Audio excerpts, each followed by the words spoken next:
बातम्या आरपार दाखवणार टुडे समाचार. नमस्कार, मी हुकमत मुलानी. सतत वेगळे विषय, वेगळ्या चर्चा. आता निवडणुकीची रणधुमाळी सुरू झालेली आहे आणि वेगवेगळ्या मतदारसंघात जाऊन मी तुम्हाला वेगवेगळ्या उमेदवाराच्या मुलाखती दाखवतोय. वेळ कमी असतो, उमेदवाराच्या मागे धावपळ असते आणि मी काही वेळेचं भान ठेवून आता आपल्यासोबत एक उमेदवार आहेत. ते तुळजापूर विधानसभा मतदारसंघामध्ये त्यांनी महाविकास आघाडीकडून, राष्ट्रवादीकडून, शरद पवार गटाकडून एबी फॉर्म सहित अर्ज भरलेला आहे. त्यांचं नाव आहे जीवनराव गोरे साहेब. आता आपल्यासोबत आहेत. नमस्कार साहेब, टुडे समाचार न्यूजमध्ये तुमचं स्वागत आहे. नमस्कार. मला सांगा, आता तुम्ही एबी फॉर्म सहित राष्ट्रवादीच्या शरद पवार गटाकडून तुम्ही तुळजापूर विधानसभेसाठी अर्ज दाखल केलेला आहे. आता महाविकास आघाडीकडूनच, काँग्रेसकडून धीरज पाटलांनी सुद्धा अर्ज दाखल केलाय आणि मधुकरराव चव्हाणांनी सुद्धा बंडखोरी केली. आता अपक्ष उमेदवारी अर्ज भरलाय त्यांनी. काय तुमची भूमिका, काय स्पष्ट करणार आहे तुम्ही? आता नेमकं पहिली प्रतिक्रिया काय असणार आहे तुमची? नाही, यामध्ये आदरणीय शरदचंद्रजी पवार साहेब आणि आमच्या पक्षाने त्या ठिकाणी ही निवडणूक राष्ट्रवादी काँग्रेस पार्टी शरदचंद्रजी पवार पक्षातर्फे लढवावी अशी त्या पद्धतीची त्यांची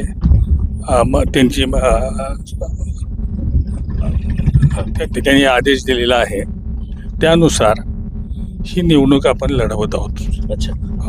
ही निवडणूक लढवत असताना मुख्य उद्देश असा आहे की या निवडणुकीमध्ये महाविकास आघाडीचा घटक पक्ष म्हणून आम्ही ही निवडणूक लढवत आहोत.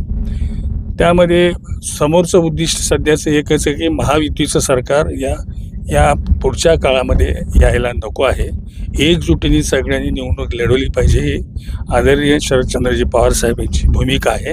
त्या भूमिकेशी समरस होऊन आपण या निवडणुकीच्या मैदानामध्ये उतरलेलो आहोत. अच्छा, मला सांगा, आता धीरज पाटलांनी पण अर्ज भरलाय काँग्रेसकडून. मग पक्षाने जर सांगितलं तर काय पक्षाची भूमिका जर तुम्हाला सांगितलं पक्ष वरिष्ठांनी तर काय करणार? मी आपल्याला सांगितलं की पवार साहेब हे आमचं श्रद्धास्थान आहे आणि त्यामुळे या निवडणुकीमध्ये ते जे आदेश देतील त्या आदेशाचं पालन आम्ही पक्षाचा एकनिष्ठ कार्यकर्ता म्हणून आम्ही त्याचं पालन करणार आहोत. अच्छा, तुम्ही उमेदवारी अर्ज दाखल करताना तुम्ही धीरज पाटलांसोबत काही बोलणं झालं वगैरे असं काही झालं का? नाही, कुणाशी कसलंही आपलं काही बोलणं झालेलं नाही आहे. बरं. मग पवार साहेबांनी सांगितलं तुम्हाला अर्ज काढून घ्या आणि धीरज पाटलांचं काम करा, तर काय करणार? त्यावेळेस साहेबांनी सांगितलं तर करूच ना. त्यात काय महाविकास आघाडीचा उद्दिष्ट आपलं समोरचे काय साहेबांनी सांगितलेलं आहे की महायुतीचा पराभव करणे हे आपल्या समोरचं उद्दिष्ट आहे आणि त्यासाठी एकजुटीने महाविकास आघाडीने लढलं पाहिजे आणि हे सरकार घालवलं पाहिजे. ही पवार साहेबांची भूमिका आहे. त्या भूमिकेशी आम्ही प्रामाणिक राहून काम करू. तुम्ही एबी फॉर्म कसं काय आणला? तुम्हाला ते बोलवलं होतं का तुम्ही मागणी केली होती? प्रश्न एक आहे, तो फॉर्म कसा आणला आणि का आणला यापेक्षाही महत्वाची बाब अशी आहे की या निवडणुकीमध्ये सर्वसाधारण प्रत्येक पक्षाने हा विचार केलेला आहे की आपण एक सक्षम उमेदवार द्यावा आणि राष्ट्रवादी काँग्रेस पार्टीतर्फे त्या ठिकाणी सक्षम उमेदवार म्हणून त्या ठिकाणी पवार साहेबांनी माझी निवड त्या ठिकाणी केली.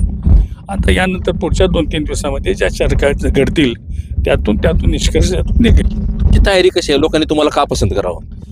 नाही, तयारीचा विषय नाव. मी गेले 35 वर्ष झाले या जिल्ह्यात काम करतोय. मी जिल्हा परिषदचा अध्यक्ष म्हणून 2 वेळा मी अध्यक्ष होतो, 2 टर्म. राष्ट्रवादी काँग्रेस पार्टीच्या पूर्वी एकत्रित काँग्रेसचा अध्यक्ष म्हणून जवळजवळ 10 वर्ष मी काम केलं. 4 वर्ष मी राष्ट्रवादी काँग्रेस पार्टीचा म्हणून अध्यक्ष केलं. या जिल्ह्यातील, या मतदारसंघातील प्रत्येक सामान्य माणसाशी माझे संबंध आलेले आहेत. गोदावरी खोरे विकास महामंडळाचा उपाध्यक्ष असताना आपल्या या मतदारसंघामध्येच एक 3 योजना अतिशय महत्त्वाच्या मी सुरू केलेल्या आहेत. त्यापैकी आपली जी निम्न तेरणा उपसा सिंचन योजना होती ती बंद पडलेली होती. त्यासाठी विशेष निधी उभा करून त्या ठिकाणी बंद पडलेली योजना चालू केली आणि त्या माध्यमातून तेरणा धरणातून, लोअर तेरणा धरणातून पाणी आपण रोहेपर्यंत आणलं. तेवढंच नाही तर त्याच्या पुढे उसवणारला पिण्यासाठी सुद्धा पाणी आपण उपलब्ध करून दिलं. त्यानंतर दुसरी योजना म्हणजे कामेगावचे बॅरेज जे आहे ते एवढ्या कमी साठवण क्षमतेचं उस्मानाबाद जिल्ह्यातलं एकमेव त्या ठिकाणी आपण ते बॅरेज तयार केलं. त्याच्यामुळं तिथल्या शेतकऱ्यांना फार मोठा सध्या फायदा होत आहे. आणि तिसरी एक महाराष्ट्रातील सगळ्यात प्रायोगिक तत्वावर त्या ठिकाणी मंजुरी घेतलेली योजना म्हणजे आपल्या तेरणा धरणातून ठिबक सिंचन पद्धतीचा वापर करण्यासाठी इस्रायली पद्धतीने बंद पाईपातून पाणी देण्याचं काम 35 कोटी रुपयाच्या योजनेचं आपण मंजुरी दिली, ती योजना पूर्ण केली गेली. पण दुर्दैवानं ती योजना त्यातील तांत्रिक त्रुटी आणि अंमलबजावणी झालेल्या दोषामुळं ते चालू होऊ शकलेली नाही. ती योजना या ठिकाणी मला आपण निवडून दिलाच तर या ठिकाणी ती योजना पूर्ववत त्या ठिकाणी चालू करण्यासाठी आम्ही काम करत आहे. प्रत्येकाचं काम त्या ठिकाणी मी जिल्हा परिषदच्या माध्यमाचं मी विविध पद त्या ठिकाणी जसं वैधानिक विकास मंडळाचा सदस्य होतो, त्यानंतर जिल्हा परिषदचा अध्यक्ष तर होतोच, त्यामध्ये अनेक काम आपण केली. गोदावरी खोरे विकास महामंडळाचा उपाध्यक्ष होतो, त्या माध्यमातून 21 TMC सगळ्या पाण्याचं त्या ठिकाणी आपण माझ्या अध्यक्षतेखालीच या ठिकाणी जो रामदारालाही त्या ठिकाणी धरणाचं भूमिपूजन झालं, ते मी अध्यक्ष असताना त्यावेळेस झालेलं आहे. ते आपले विलासरावजी देशमुख साहेब त्यावेळेस मुख्यमंत्री होते, अजितदादा त्यावेळेस पाटबंधारे मंत्री होते. चव्हाण साहेब म्हणाले की चव्हाण साहेब ते मंत्री होते त्यावेळेस त्यांनी पण पाठपुरावा केला म्हणजे. एक लक्षात घ्या, त्यावेळी चव्हाण साहेब मंत्री नव्हते, ते वैधानिक विकास मंडळाचे ते आमदार होते आणि त्यांच्या आमदारकीच्या काळामध्ये ते मंजुरी झालेलं आहे. ते म्हणतात त्यांनी प्रयत्न केला नाही, मी अध्यक्षच होतो गोदावरी खोरे विकास महामंडळाच्या नंतर. एक आहे ते जे काम त्यांनी केलेलं आहे त्यामध्ये ते सामूहिक त्यावेळेस आघाडीचं सरकार होतं. मला त्या ठिकाणी राज्यमंत्र्याचा दर्जा होता. मी गोदावरी खोरे विकास महामंडळ याचा जो उपाध्यक्ष आहे त्याला राज्यमंत्र्याचा दर्जा होता. चव्हाण साहेब आमदार होते, त्यांनीही त्याला सपोर्ट केला, आम्हीही सपोर्ट केला. नियोजन त्या ठिकाणी एकत्रित दोन्ही पक्षाच्या नेत्यांची ती मागणी होती, कारण ही मागणी 1994 त्यावेळेस मी जेव्हा पहिल्यांदा मराठवाडा वैधानिक विकास मंडळाचा सदस्य झालो त्या दिवसापासून त्याचं नियोजन त्यावेळेस चालू होतं.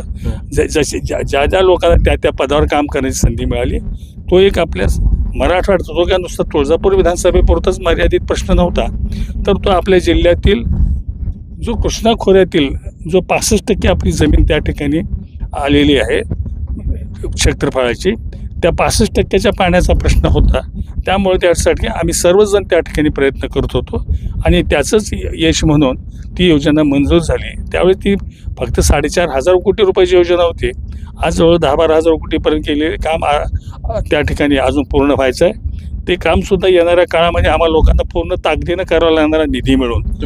तुम्ही 2014 मध्ये निवडणूक लढवली होती, त्यावेळेची परिस्थिती कशी होती, आत्ताची कशी आहे? नाही, 2014ची परिस्थिती फार वेगळी होती. 2014मध्ये एकतर मोदी साहेबांचा प्रचार, खोटा प्रचार जबरदस्त रीतीने चालू होता आणि त्यावेळेस त्या प्रचारामध्ये जे काँग्रेस आणि राष्ट्रवादीने भ्रष्टाचार महाराष्ट्रामध्ये मोठ्या प्रमाणात केला, त्यांच्यामध्ये बेबनाव आहे असं एक नॅरेटिव्ह जबरदस्त पसरलेलं होतं. विकास काम काही झालेलं नाही. त्या पार्श्वभूमीवर आणि परत काँग्रेस आणि राष्ट्रवादीमध्ये जी ते मतभेद त्यावेळी झाले त्याचा परिणाम होऊन ती आघाडी तुटली गेली. त्यामुळं आणि त्यांची आघाडी शिवसेना आणि आपलं भाजप यांची आघाडी तुटली.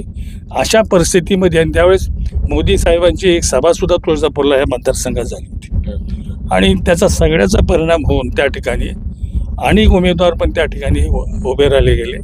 मी पण त्या ठिकाणी, पण मला जे सांगण्यात आलं की दुसऱ्या दिवशी त्या ठिकाणी शेवटची तारीख होती फॉर्म भरायची, तेव्हा आदल्या दिवशी त्या ठिकाणी मला सांगण्यात आलं ते दुपारी 3 वाजता की तुम्हाला राष्ट्रवादीकडनं फोनवर मला निरोप आला की तुम्ही उमेदवारी अर्ज भरा त्या ठिकाणी आणि अर्ज भरून तुम्ही निवडणुकीला सामोरं जा म्हणून. किती मतं पडले होते त्यावेळेस? मला त्यावेळेस 42,000 अंदाजी मतं पडलेली होती. बरं, महत्वाचा प्रश्न आहे. नंबर 2 ला होतो. बरं, आता महत्वाचा प्रश्न आहे, तुम्ही तयारी कशी सुरू केली नेमकं? आता तुम्ही हे तुम्हाला माहित होतं का तुम्ही उमेदवारी लढवणार, म्हणजे लढवायचं तुम्हाला असं निश्चित काही मनामध्ये धरून असं काय? नाही, तुम्हाला सांगतो, हे ज्या 2019मध्ये जी आपली त्या ठिकाणी सत्ता गेली काँग्रेस राष्ट्रवादीची, त्या ठिकाणी आम्ही 2014 साली जी सत्ता गेली, त्यानंतर सतत या ठिकाणी एक राजकारणाचा असा भाग झालेला आहे की तुळजापूर विधानसभा मतदारसंघात 14ला आम्ही पराभव झालो, चव्हाण साहेब निवडून आले,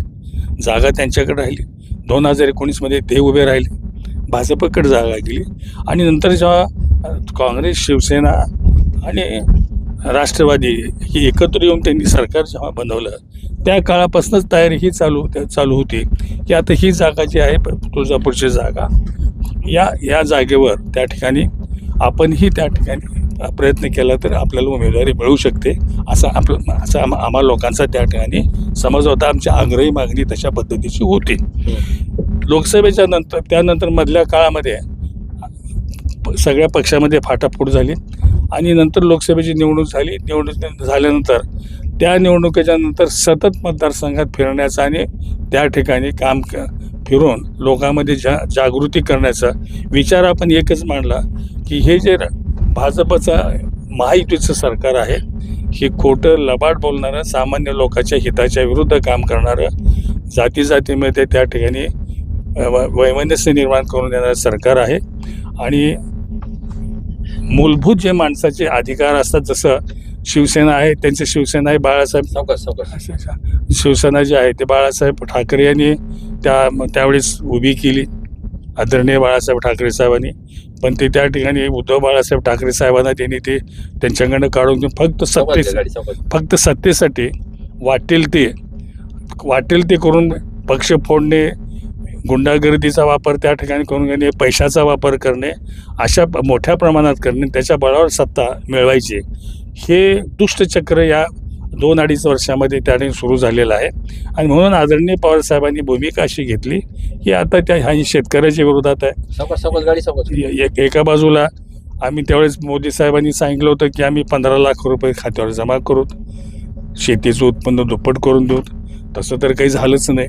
उलट शेतीचं उत्पन्न कमी झालं, दर वाढले गेले, शेतकरी प्रचंड अडचणीत आहे. आणि अशा परिस्थितीमध्ये सुद्धा सरकार त्यांना काही मदत करत नाही. असंतोष, आक्रोश आहे, गुंडागर्दी आहे, महिलावरचे अत्याचार वाढलेले आहेत आणि जणू काय भ्रष्टाचाराला आणि गुंडागर्दी. त्याहीपेक्षा वाईट असं आहे की आपलं ड्रग माफियाचं सध्या आपल्या राज्यात होऊन बसलेलं आहे. जे पुणे, नाशिक, मुंबईमध्ये जे आपण अनेक बातम्यातून ऐकतो, त्याच्यावर एवढंच नाही, ड्रग माफिया हॉस्पिटलमध्ये बसून आपला व्यवसाय चालवत बसायचे.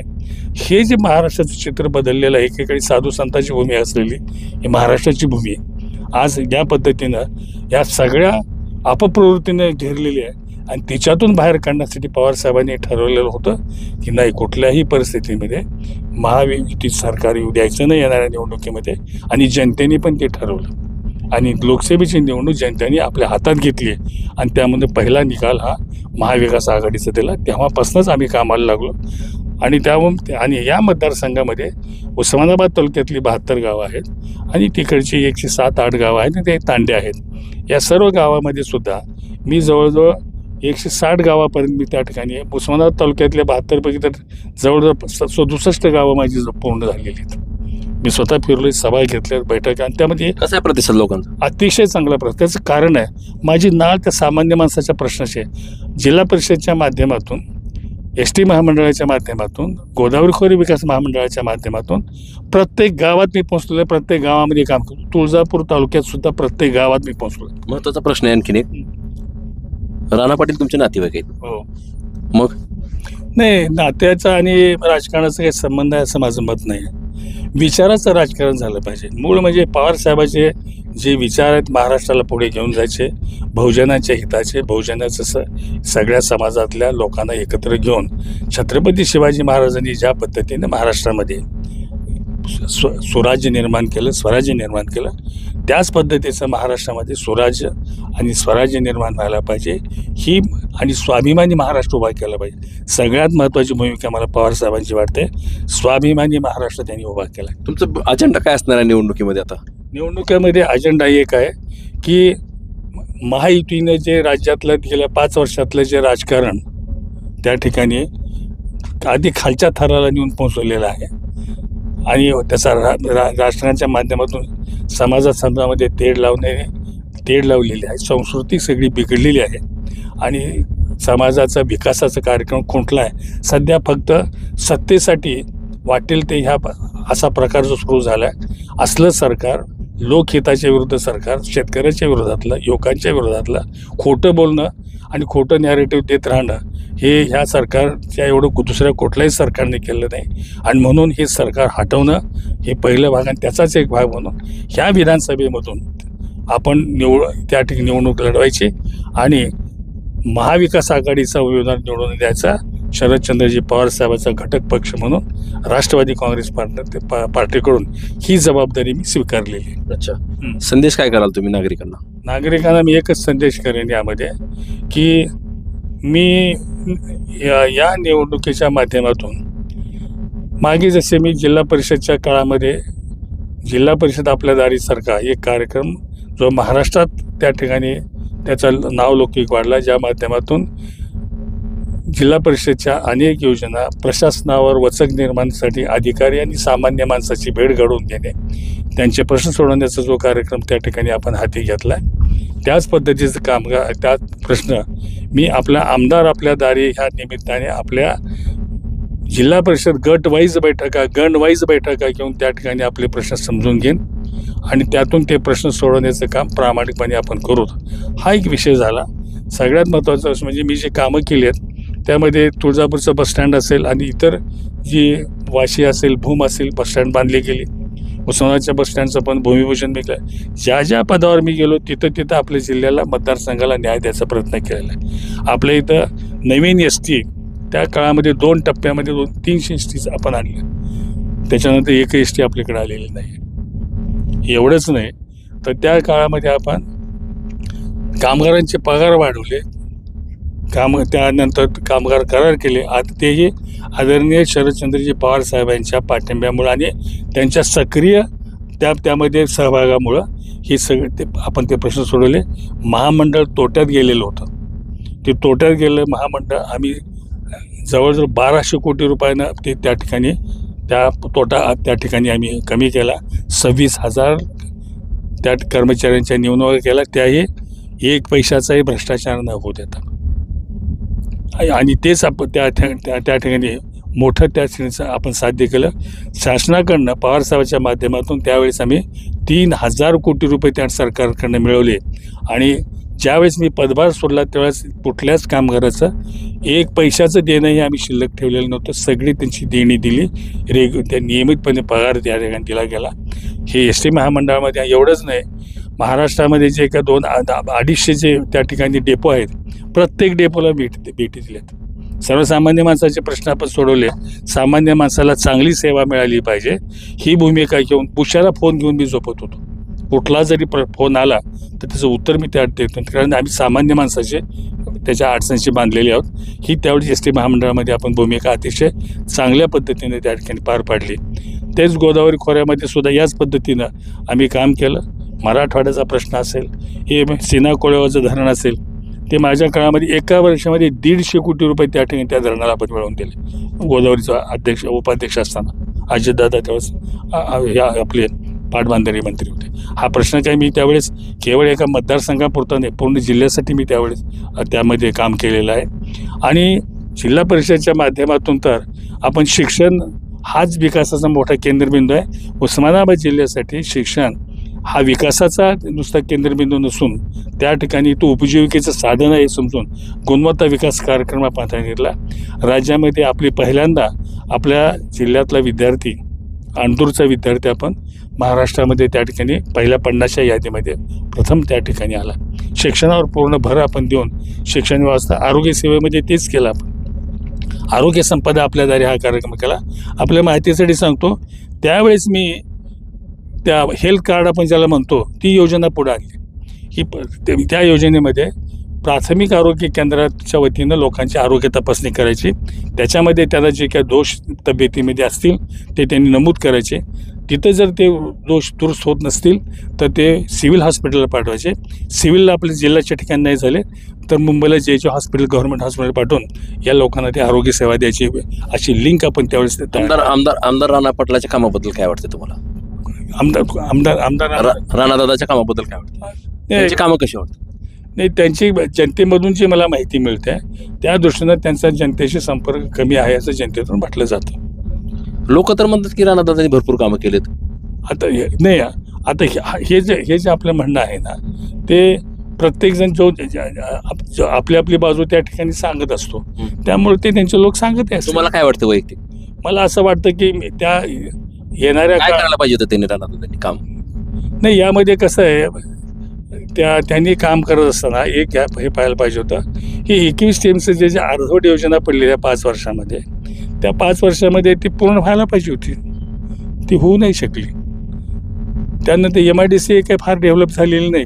MIDC प्रश्न फार दिवसापासून त्या ठिकाणी आपल्याला मिस झाले. सगळ्यात महत्त्वाचे म्हणजे ग्रामीण भागातले रस्ते एवढे खराब आहेत. तुम्ही विचारच करून, मी फिरतोय एका गावामध्ये जो लोकांनी तांडा होता, तो मला वाटतं तीर्थ, त्या तांड्यावरती लोक मला म्हणले, साहेब तुम्ही हा रस्ता बघितला का, तुमची गाडी आली का म्हणले वर. म्हणजे ही ती अवस्था आहे. त्यामुळे ह्याला कसं आहे, ह्याला खूप कष्ट आणि खूप वेळ द्यावा. समाधानी आहेत का मग नाही कामावर त्यांच्या? नाही, लोकांच्या म्हणण्याप्रमाणे तर त्या ठिकाणी लोकांचंही समाधान नाही, लोकांचं समाधान नसल्यामुळे माझंही समाधान नाही. मग पुढं तुमची काय भूमिका? माझी भूमिका असेल की राहिलेली जे अर्धवट कामं आहेत, जे अपुरी कामं आहेत, लोकांच्या ज्या अपेक्षा आहेत, त्याप्रमाणे त्या अपेक्षा पूर्ण करण्याचं मी त्याचं नियोजन करणार. तर 24 तास वाहून घेणार आहे. तुम्हाला हे पण सांगतो की मी हे पण ठरवलेलं आहे की ज्यावेळेस आम्ही काम करतो ना, तर झोकून काम करायची मला सवय. इतर गोष्टी मी काहीसुद्धा बघत नाही. आणि आत्तापर्यंत ज्या संस्थांमध्ये काम केलं आहे, झोकून काम त्या ठिकाणी केलेलं आहे आणि रात्र दिवस याची सुद्धा कधी पर्वा केलेली नाही. आणि त्यांच्यात अजून एक फरक असा आहे, उस्मानाबाद जिल्ह्याचा सुद्धा जो विकास कार्यक्रम झाला, मी इथं आवर्जून सांगू इच्छितो, शरद पवार साहेब जोपर्यंत मुख्यमंत्री होते, म्हणजे 88 ते 95 या काळामध्ये त्यांनी भरघोस त्या ठिकाणी निधी दिला. आणि भरघोस निधी देऊन त्या निधीमधून त्यांनी जिल्ह्याचा जो विकास केला, तो विकास खऱ्या अर्थाने त्या काळात झाला. माझी आज या ठिकाणी धारणा आहे, लोकांनाही मी सांगू इच्छितो की माझ्या पाठीशी शरदचंद्रजी पवार साहेबासारखा नेता पहाडासारखा उभा आहे. आणि त्यामुळे इथल्या जिल्ह्यातले कुठलेही प्रश्न असतील, त्यासाठी नियोजन असेल, निधी लागेल, त्या बैठका घ्याव्या लागतील. ते मला सक्रियपणे, मी गोदावरीचा उपाध्यक्ष असतानाही त्यांनी मला त्या ठिकाणी मी बोलावलं, या साहेब ही अडचण आहे म्हणून ते सतत त्या बैठकाला यायचे, मुख्यमंत्र्यांशी बोलायचे. ST महामंडळाचा तर कारभार त्यांनी त्यांच्या मार्गदर्शनाखालीच मी जवळजवळ चालवला. तुम्हाला दिवसातून किती फोन येतात? कोणाचे? तुम्हाला दोघांचे? लोकांचे मला जवळजवळ तुम्हाला सांगतो, रात्री दिवसा म्हटलं तर कमी 50 ते 60 फोन तर असतात, 100 पर्यंत सुद्धा जातात ते. बरं. समस्या सुटतात लोकांच्या? नाही, त्यात समस्याचे 2-3 भाग आहेत. पहिला भाग आहे जो नियमामध्ये त्या ठिकाणी बसणारी जी समस्या आहे ती तात्काळ सुटते आणि सुटली जाते, त्याच्याविषयी काय प्रश्न नाही. त्याच्यामध्ये काय अडचणी असतील तर अधिकाऱ्यांशी आम्ही चर्चा करतो. अधिकारी मग त्यात सांगतात, साहेब ही अडचण आहे, अमुक या माणसाला वरच्या अधिकाऱ्याला तुम्ही बोललात तर त्या ठिकाणी होऊ शकेल, मग त्यांच्यावरच्या अधिकाऱ्यांशी बोलतो. आणि काही राज्य पातळीवरच्या ज्या समस्या असतात, त्या राज्य पातळीच्या समस्यासाठी आम्ही त्याचा राज्य पातळीवर पाठपुरावा करतो. अच्छा, तुमचा फोन नंबर, तुम्हाला जर आता कोणाला संपर्क करायचा असेल तर तुमचा फोन नंबर सांगू शकता? 94 22 0 69 930. परत एकदा सांगा. 94 22 0 69 930. अच्छा, बघा आता तुळजापूर विधानसभा मतदारसंघामध्ये राष्ट्रवादी शरद पवार गटाकडून जीवनराव गोरे साहेब यांनी आता उमेदवारीचा अर्ज दाखल केलेला आहे. हेवी फॉर्म सहित त्यांनी जोडून अर्ज दाखल केला. वेगवेगळ्या विधानसभा मतदारसंघातले उमेदवार इच्छुक जे कोणी असतील त्यांच्या मी तुम्हाला वेगवेगळ्या ठिकाणी मुलाखती दाखवलेल्या आहेत. आता महाविकास आघाडीकडून राष्ट्रवादीच्या शरद पवार गटाकडून जीवनराव गोरे यांनी तुळजापूर विधानसभा मतदारसंघासाठी त्यांचा अर्ज दाखल केला. आणि अर्ज दाखल केल्यानंतर वेळ कमी असल्यामुळे मी तुम्हाला त्यांची गाडीत बसून मुलाखत दाखवलेली आहे. त्यांचे विचार कसे वाटले, मुलाखत कशी वाटली नक्की कळवा. त्यांची जी काय भूमिका आहे ती भूमिका स्पष्ट त्यांनी केलेली आहे. मी हुकमत मुलानी, उस्मानाबाद, धाराशिव.